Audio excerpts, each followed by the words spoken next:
लेकिन आपने ये नहीं सोचा कि जो आपसे प्रेम करता है, जो आपको चाहता है, वो किस हाल में होगा। ओ साथी रे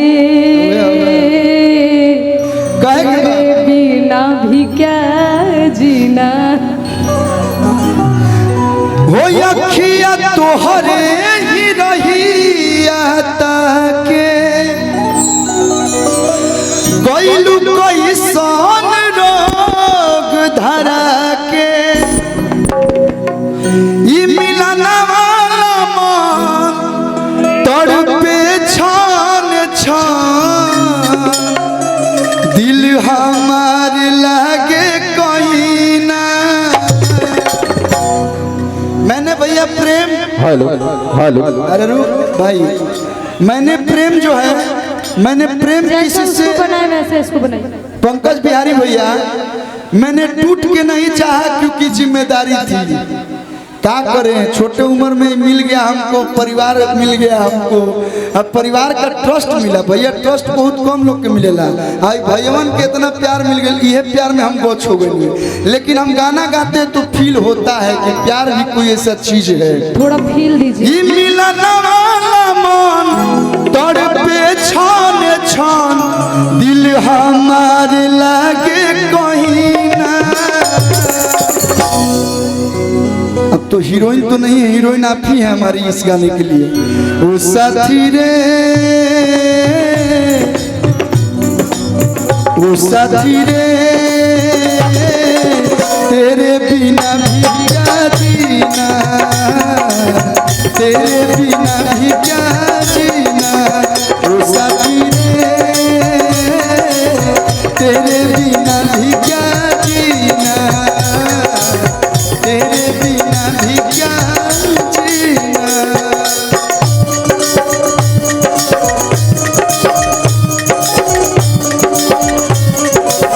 क्या बात है, हमने भी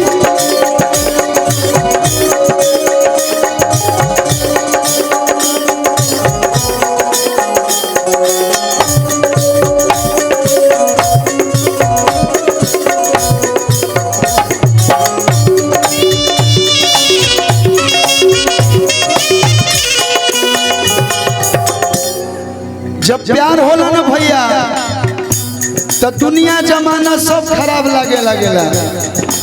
माई बापू अगर समझावे ले तो उनकर बात कटावन लागेला, बुझाला कि बाप ले बड़ दुश्मन है दुनिया में क्यों है ये नहीं के। हंसत रू रोई लिखे अवतारा, ना भाई के ना बड़का भाई के बात अच्छा लगेला, ना समाज के बात अच्छा लगेला। लागेला कि तुम ही से शुरू तुम ही से खत्म। उ जवन कहले लइका उहे कहला सन सोनावा के सेट चाहिए, पटना नेपाल में दू गो फ्लैट चाहिए। कल ओके ओके, कमाई कहाँ जाता बुझाते नहीं के। ए मनोज बाबा, हम आपके दुख को समझ सकते हैं, लेकिन हाँ दीपिका जी, आरू जी, हम आपके दुख को बहुत गहरी मुद्रा से समझ रहे हैं। जब प्यार होला नु तो देखी का भाव रहला। जिंदगी लागे जन्नत जैसन रहेलू जब पास हो,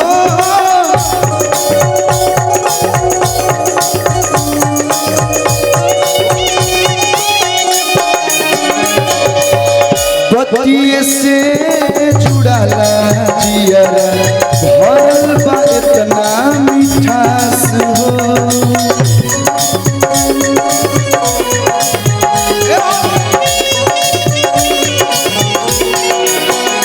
हो गइल का कसूर, काहे इतना गुरूर, ना ना ऐसा मत कहो, बस इतने बता दो हसीना।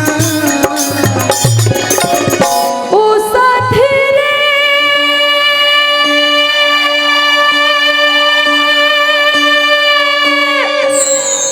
तेरे बिना भी क्या जीना, तेरे बिना भी क्या जीना। लेकिन सुनिए, हम रोवे लगवा कुछ। सुनिए भैया, मैं ऐसा मत कहो। अरे गाना था? नहीं, गाना था, लेकिन कोई भी गाना जज्बातों से बनता है ना।